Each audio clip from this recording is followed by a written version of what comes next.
Welcome everyone to round 5 of the Kart Championship. This weekend we're at Rowrah, which is up in Cumbria. So it's Friday the 18th of July, so it's practice day today. It's already had a bit of drama this morning. We didn't know whether we were going out on a wet or dry setup, so we prepared for dry. And then during the setup, it then had a bit of a rain shower, so we've changed everything over to a wet setup. So we've changed the gearing, the tyres, the PSI, and we're out. We're literally out for our first test of the day, which is at 9:10. It's Rowrah time. What's Rowrah mean? It means it's wet, and it's wet. We're currently sitting second in the championship, which is really good, so it's all about points this weekend. Zach likes Rowrah, so fingers crossed it might be okay. But anyway, this video is more about helping you guys at home with your setups. I'll put some questions out there on our Zenico chat. We've got loads of responses about what you want us to explain to you. So what I'll do is through the day, I'll explain those things to you. So tyre pressures, rear width, needle, clip height, lots of questions you've given to us. So I'll get them done today. Enjoy the video. Try and watch it to the end, it really helps us. So it's part 1. Let's go racing. Well, there goes Isaac. Oh, there's Zach. Right, Zach, can you do it without spinning? Yep. This whole weekend is meant to be changeable in terms of weather. We'd like it to either be wet or dry, but it's not. It's going to be a bit of both. That always makes it the most stressful and the most complicated weekends. It's going to be like Ward and Law all over again. Okay, so we've come to the end of our first session. We've had lots of 360 spins going on the track where it's very, very wet, damp and slippery. Isaac's apparently lost his chain guard. So yeah, good start to the day.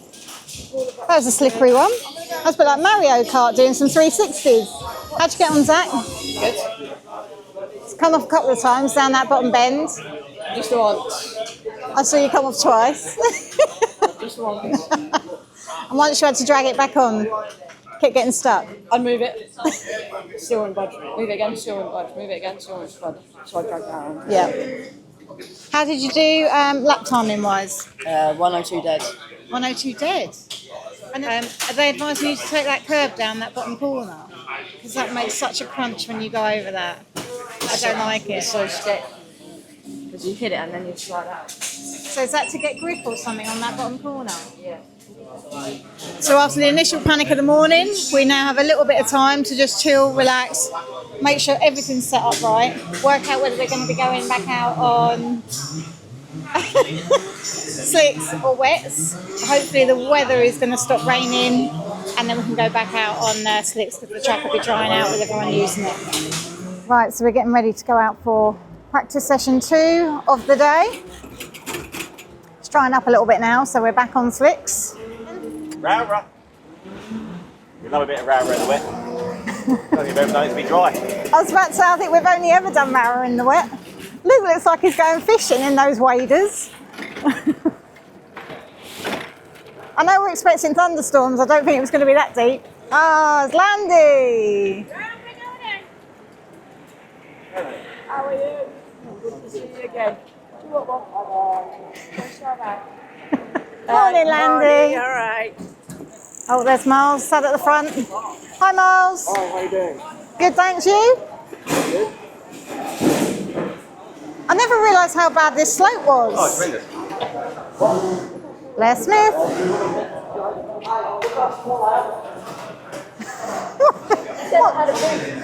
He said you had a booster seat. That's rude.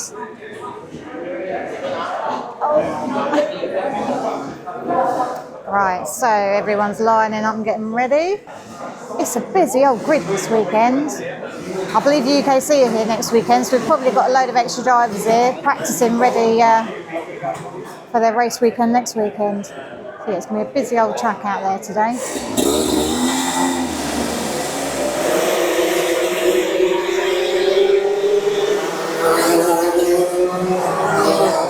Last time we were here on the final, it was on this bend here that Zach ended up facing the wrong way.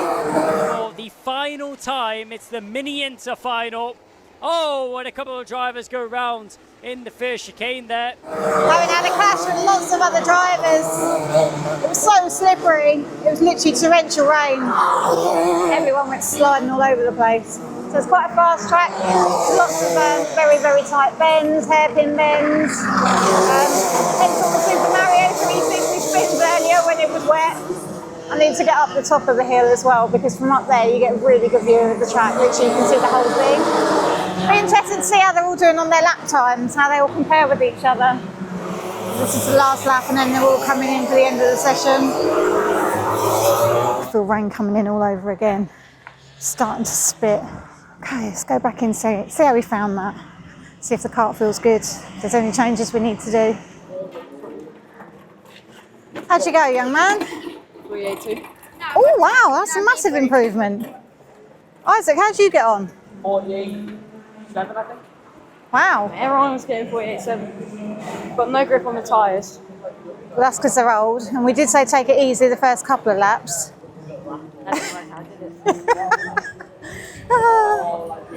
Zach and the words take it easy do not go together at all in any way, shape or form. Not sure where Andy is, we've completely lost him. It's quite nice walking through the paddock now. The amount of people that stop and say hello because they recognise us. I'm not used to it, but I'm starting to get used to it. Do you find the same thing, my love? Yeah, everywhere we go, it's just, hello Zenico. Watched your video last night. Someone earlier was watching me record and went, I'll watch that on YouTube soon. I was, okay. Okay, so we are getting ready for practice session 3. It's 11:50. Yep.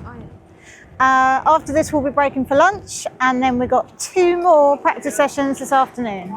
So it looks like last round, Blair Smith might have had the best lap time of 47.7.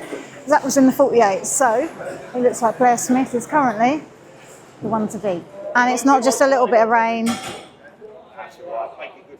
This is a lot of rain. And Zach's going out on a brand new set of slicks. Okay, this is going to be fun. Zach is going out on brand new slick tyres. The fact he's so light in his car really doesn't bode well in weather like this. When you're heavy and you're bigger built, it's a bonus.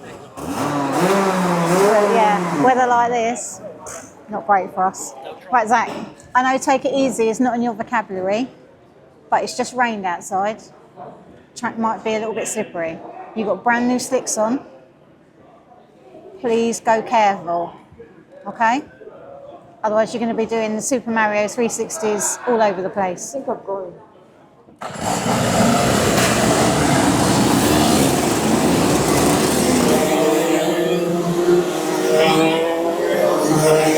I was just about to say, I wouldn't be surprised if Zach spun off. I couldn't see where he was, but he's literally just gone past me in a group of parts.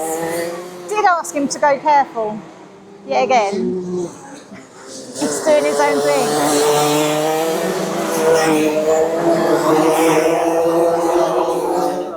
Hiya. Hi YouTube. Hi Miles. How are you getting on in practice? Good, same time as that. You got 47.73, I got 47.75. Wow, okay, that's really good. I can go quicker. What about Blair? What did he get? Oh, he's over there. Go and find out. It's a bit tight, isn't it? Oh, cut in the grass, son. Oh, yeah. You cut in the grass?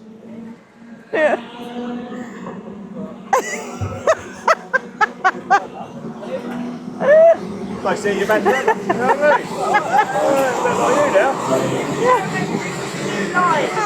mean? You're getting there. I spent most of it on the grass, but I like the suit.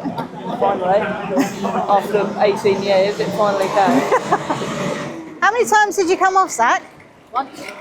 Okay. Right, so first question we've got is Wallace Racing tyre pressures, please. Where do you get your base start-up pressures from, and what makes you increase or decrease the pressures for wet and dry? Okay, quite a simple answer to that one. It all depends on the track. So we normally work on tyre pressures anywhere from 7 up to probably 14 on slicks. All depends on the track, how hard wearing it is, and also the temperature, basically. So if the temperature's really high, then we can come down. So it is all track dependent. So what I'd recommend is when you start testing, I'd probably set your pressure, especially for junior, probably around about 12, I'd say, and just try that and see how that works. And then you can up and down that as you go, basically. When you talk about wets, again, the more pressure you put in wets, the more rounded the tyre is.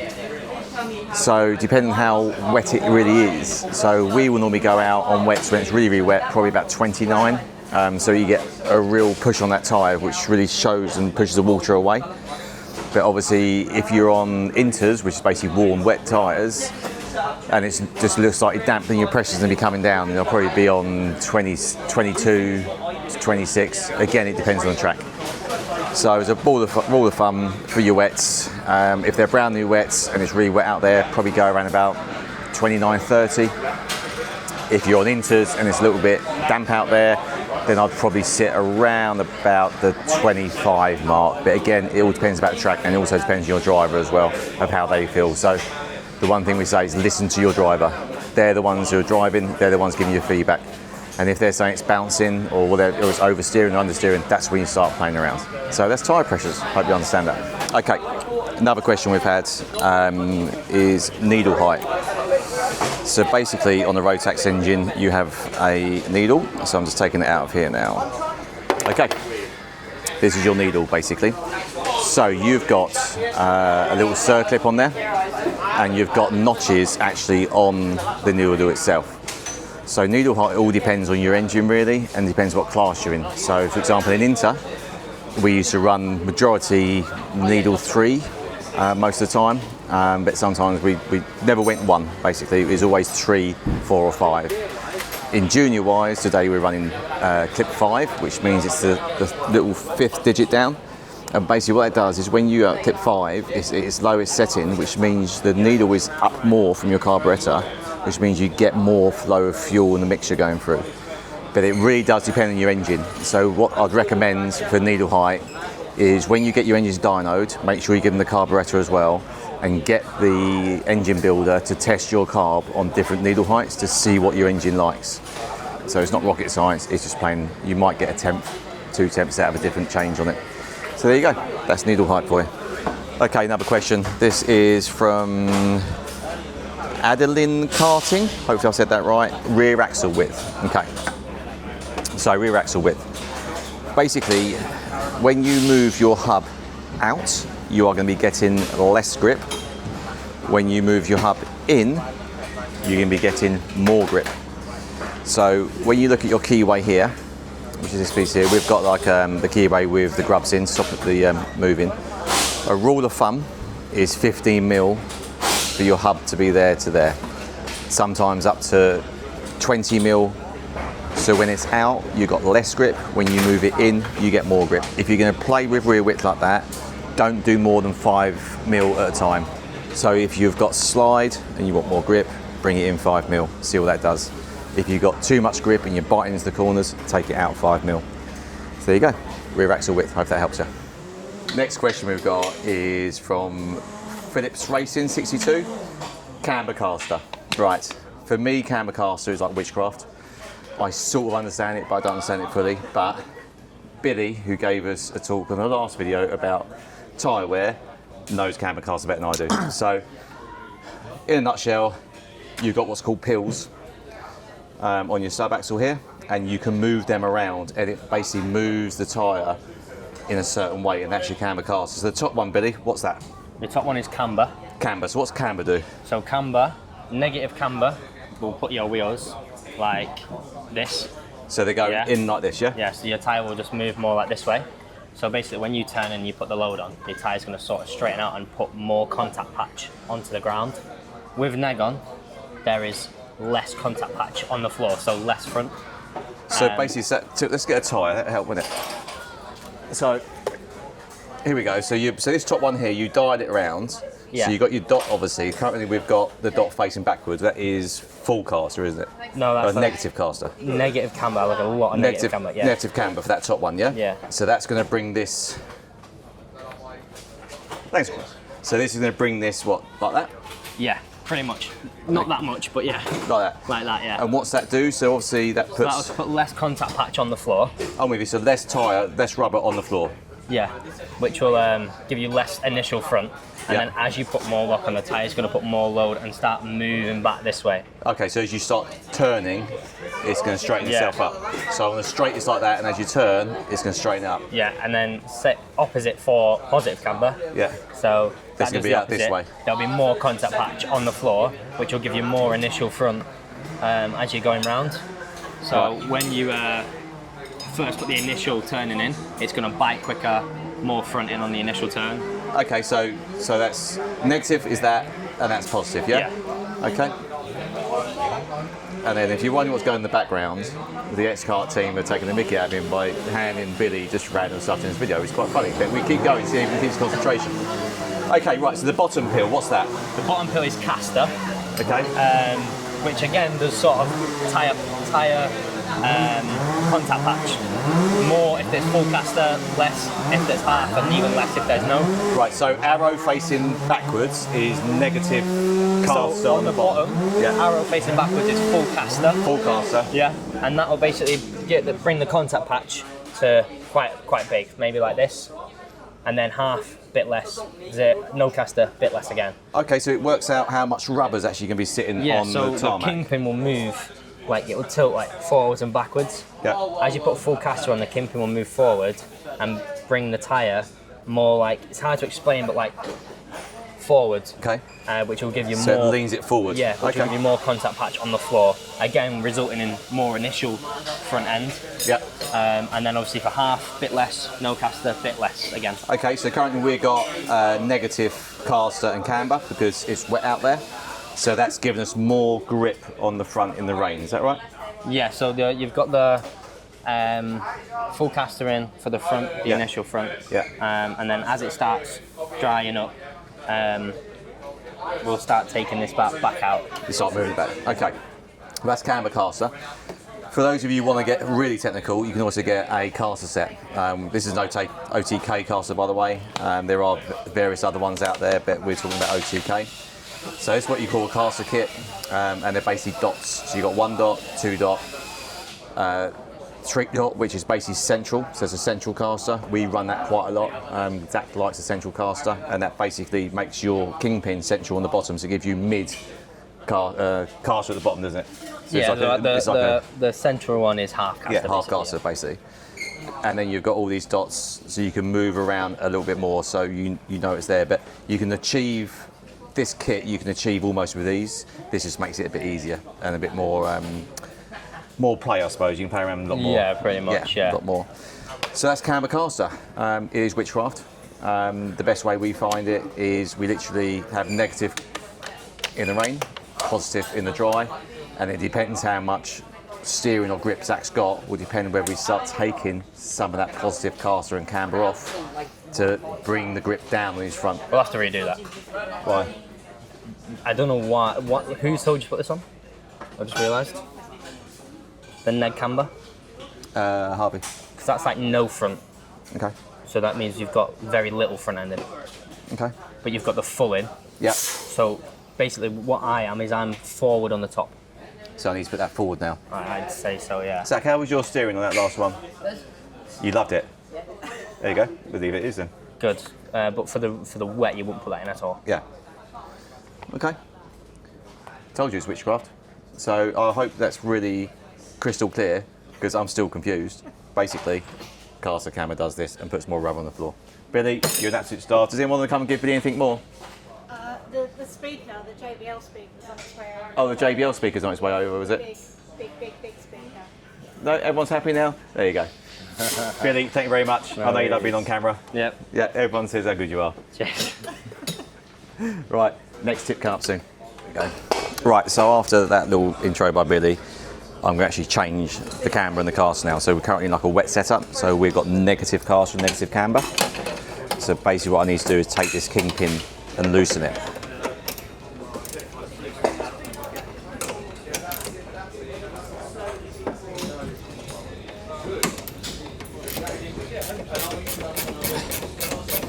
Okay, you haven't got to take the kingpin all the way out to change this. You can do it just slightly, and then you've got the little grab screws that go into hold.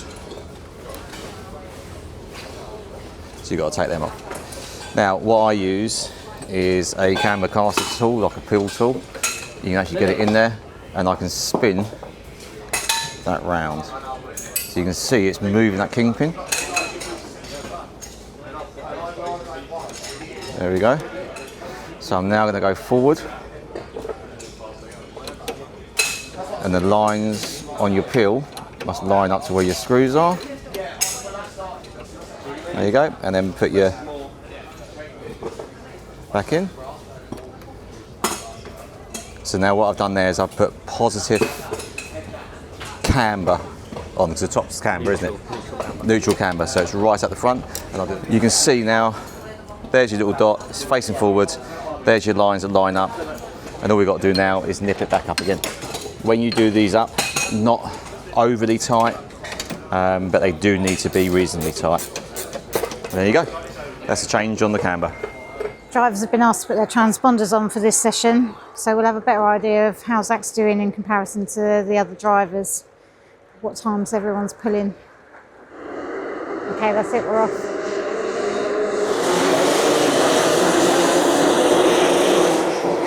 Because we have the transponders on, the alpha timing might be running, but it's still showing us no active session.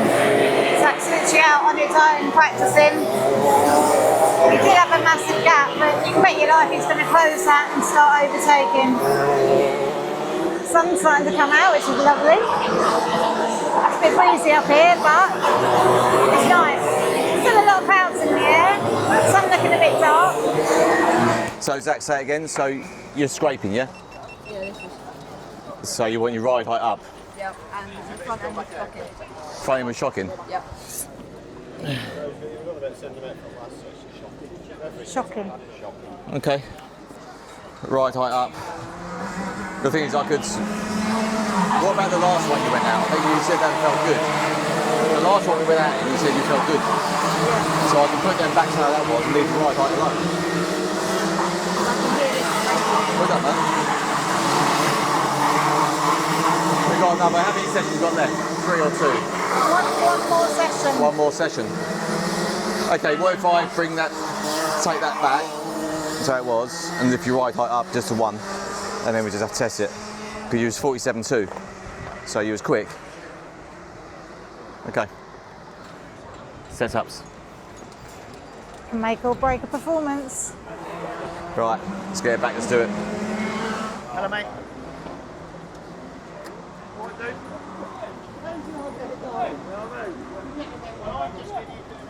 Practice bumper, that is.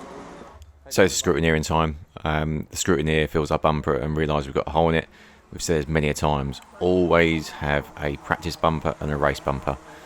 A lot of championships, UKC, British, and now checking bumpers for holes. We've seen it before in the Kart Championship, and there again he's picked it up. Oh, looks like we've passed, we're getting a sticker. Yeah, we run the practice bumper and then the race bumper. For that sheer reason.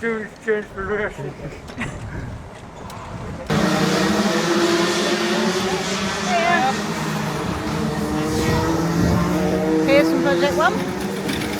Right, Ollie, we've got Ollie, he's just come up and jumped on me. So Ollie, how are you doing today? Oh, right.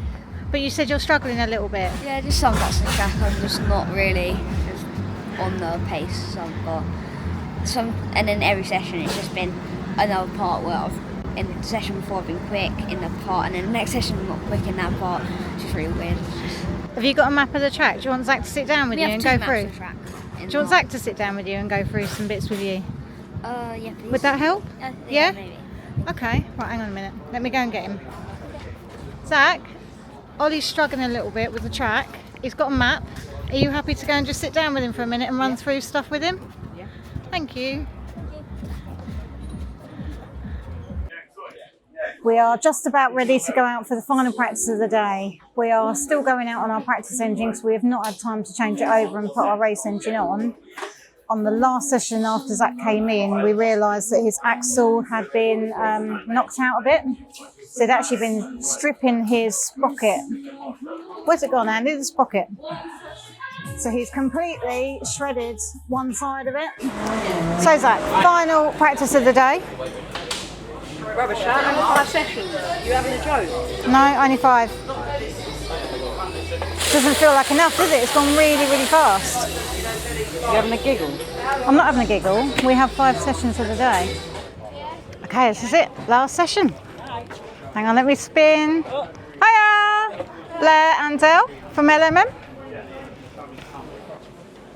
Due to an incident on the track, you're going out there now, you're racing for 10 minutes, well, you're practicing for 10 minutes, okay?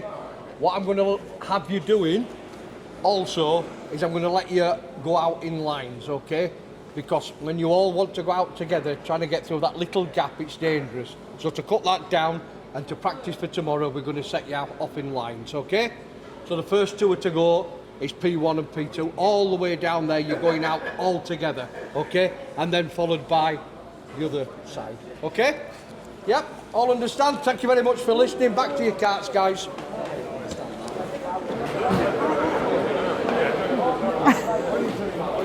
Right, so here they come. They're going to filter them out gradually. Stop the gaggle of cars all trying to get round the bend at the same time. So I did say before we went out on this session, I'm going to rip it. So should be putting into practice all the feedback Ronnie's given him. He told him his steering was sluggish, so hopefully he's improved on that. I'm hoping he's improved on his braking and through the right-hand bend and the chicanes. All hopefully shaving a bit of time off his laps. This is meant to be a 12-minute session this afternoon, but due to an incident on track earlier, they've reduced them down to 10 minutes. Still quite a long time for the last session of the day. Blimey, well done, he's on fire! So this is us getting the weighbridge sorted. Always remember with kids, their weight changes as they grow. So we'll always weigh Zach on the practice day on the Friday to make sure we're at the optimum weight. 145 is the minimum for juniors. We like to sit around about 146 with fuel. We was at... Hang on, let's look at photograph it because I can never remember. 146.2. One of the questions we've had is from Bella about how to change tyres. I can't change tyres with my hands because I've got an injury, so I haven't got the grip power, so I have to use tools. So this is what's called a bead breaker. When you use a bead breaker, basically your valve here, that goes down first, so you put that onto the bead breaker and then you can break your bead. I've already broken this one already. Then you flick it over, put it back in, move it around, and there you go. So you've basically broken both beads, so both beads are now loose. What you then do now is put your valve downwards, so your valve is to the floor. And then I have to use tyre tongs because, say, my hand can't do it. So you basically put the centre piece in, using the tongs, you go in, you bend it down, put the pin in, squeeze, and then you've broken one bead. Now to get your actual rim out, pressure in the middle, squeeze, and you should be able to just slide that out. That's how you get it off. To put a new tyre on, basically you got to get an angle. So what I normally do is, it depends which one you want to go first. I always use opposite side to the actual valve because it's slightly smaller. Put it in twist and it goes in. So your valve then points down again.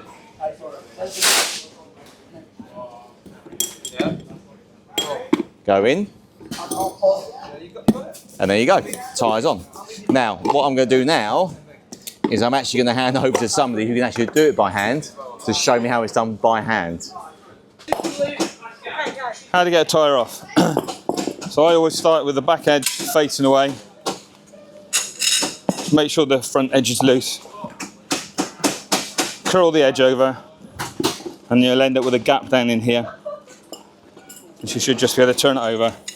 That'll pull the front face off. And then literally give it a little shake. That should bend down to give you a gap at the back. And it should just turn out like that. That's to get them off. How to put them on, and to make sure you never ever get them the wrong way around, is to start with all 4 tyres facing up. So your red lines are up. And then turn a back and a forward over. If you do that, you'll never ever get them on the wrong way. So back edge in first, on all 4.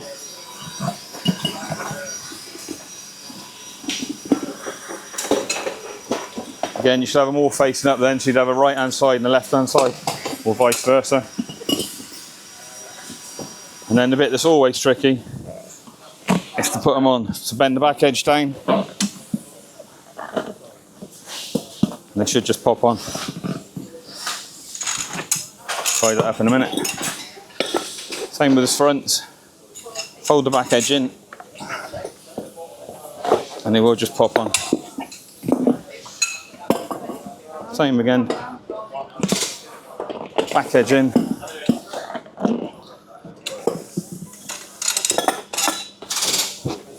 Back edge in. And they pop on. Simple as. And this is out the window.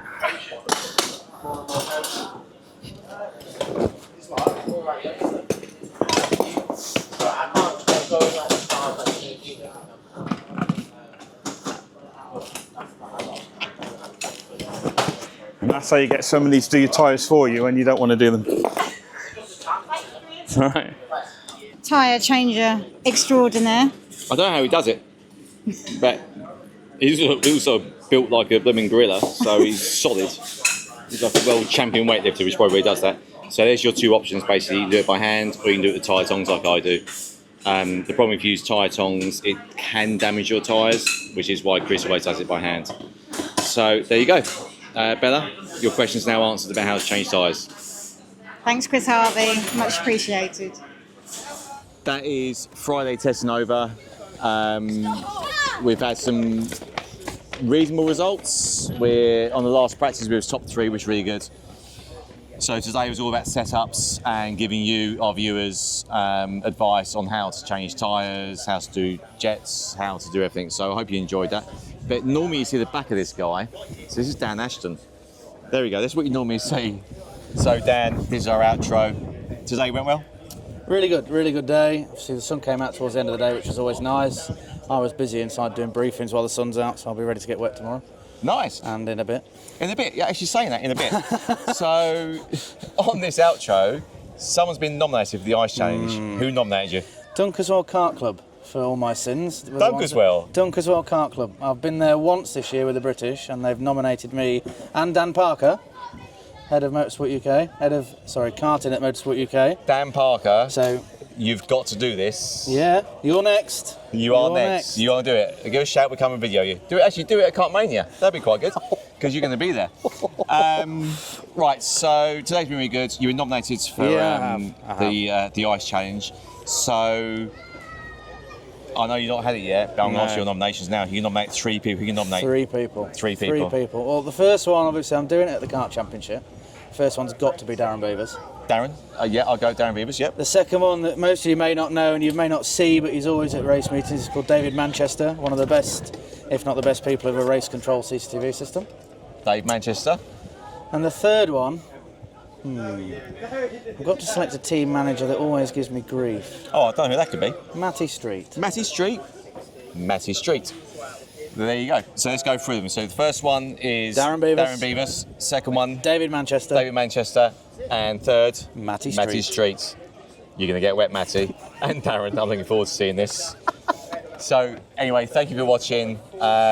This is day 1 over. Please, big shout out to our sponsors, Grand Prix Racewear. Little discount code here, Zenico. 5% discount anything you buy. It helps us to help them. And again, amazing. We've hit 13.8 thousand subscribers the other week. We just keep growing and growing and growing. So thank you very much. Remember, like and subscribe. See you tomorrow. Okay, so we are now getting ready for the Ice Bucket Challenge with Dan Ashton. This is the Ice Challenge. This is Dan Ashton. He's about to get absolutely soaked, and I'm moving out of the way. Hang on. So, thank you very much to Dunkerswell Kart Club for the nomination. Along with Dan Parker, I'm doing mine. You're next. I've got 3 nominations. My 3 nominations are Darren Beavers,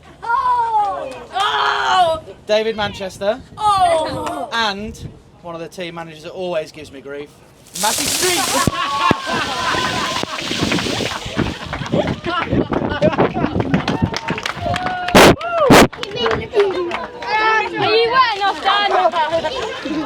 So how do you feel? What an arse. Yeah. Thanks. My nominations again are Darren Beavers, David Manchester and Matty Street. You've got to do it. You're next. This is the ice challenge. Thanks for watching. See you next video.